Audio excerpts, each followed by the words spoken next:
If you or someone you know has ever dealt with chronic neck or back pain, you know how frustrating that journey can be. Well, today we're going to cut right through all that confusion.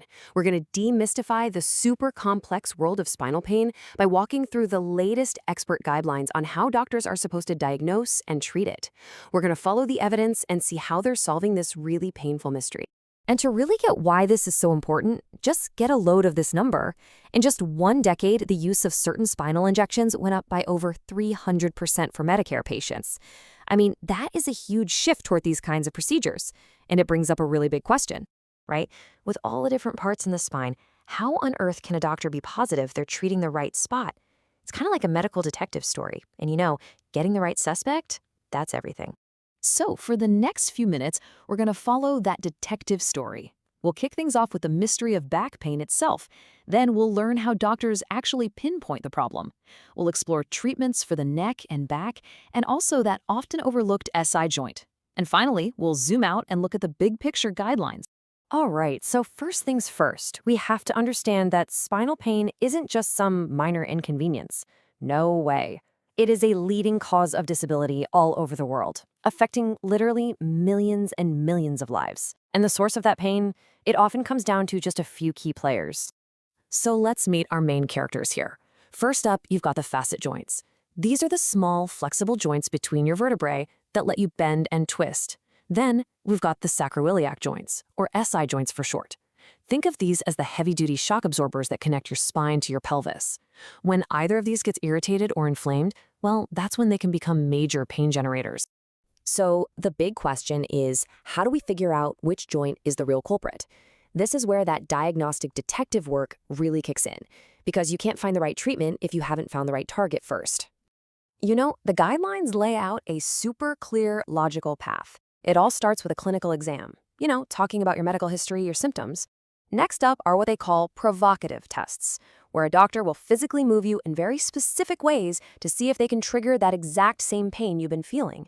And if all those clues point to one spot, the final step is something called a diagnostic block. And this is just a brilliant strategy. A doctor injects a tiny amount of numbing medicine, a local anesthetic, right into the joint they suspect is causing the trouble. And if your pain just vanishes for a few hours, boom, you found your culprit. The analogy is perfect. It's exactly like flipping a circuit breaker in your house to see which appliance shuts off. It's a simple but incredibly powerful way to confirm the source. Okay, so once the source is confirmed, then we can start talking about treatment. We'll start with the most common sources of that chronic neck and low back pain, the facet joints. Now here's a point that is absolutely crucial. The guidelines are crystal clear about this. You do not jump straight to injections. For neck pain, experts recommend you try at least 6 weeks of conservative care. We're talking about things like physical therapy. For low back pain, that trial period is even longer, 3 months. These interventions are only an option after these more foundational treatments have been given a fair shot. All right, so let's say conservative care didn't do the trick, and you've had a diagnostic block. How much pain relief is considered enough? Well, the consensus is 50%. If that numbing injection knocks your pain down by at least half, it's officially a positive test. This number, 50%, is the green light. It confirms you're a really good candidate for a longer-lasting treatment. And that longer-lasting treatment? It's often something called radiofrequency ablation, or RFA. Basically, using heat that's generated by a radio wave, a doctor creates a tiny lesion on the specific nerve that's sending those pain signals from the joint up to your brain. Now, it doesn't fix the joint itself, but by disconnecting that tiny faulty wire sending a constant pain alarm, it can bring relief for months, sometimes even longer. And the guidelines get really specific, which is great for making sure these procedures are both safe and effective.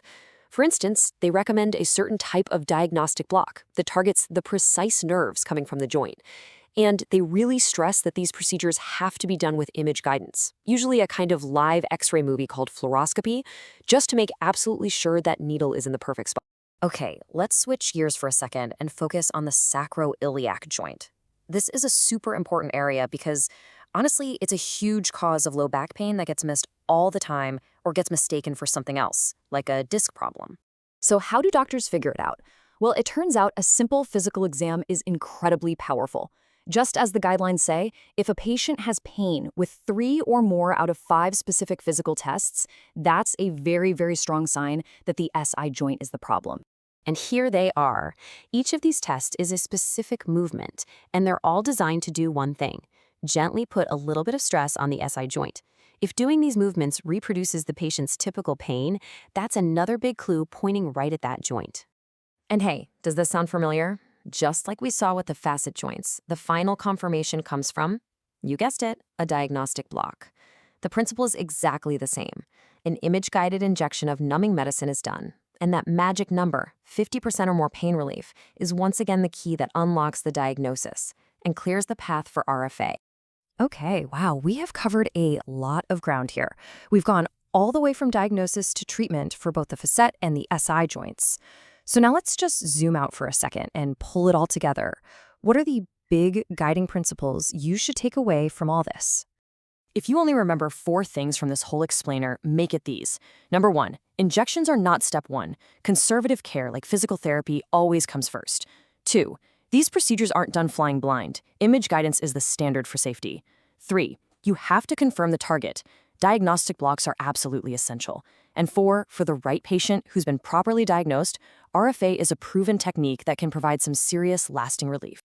You know, at the end of the day, by following this kind of systematic, evidence-based path, medicine can start to move away from guesswork and get closer to real precision. And that leaves us with one last really hopeful question. As these clear guidelines get more widely adopted, can we finally create a better, more reliable path forward for the millions of people who are just looking for a way out of chronic spinal pain?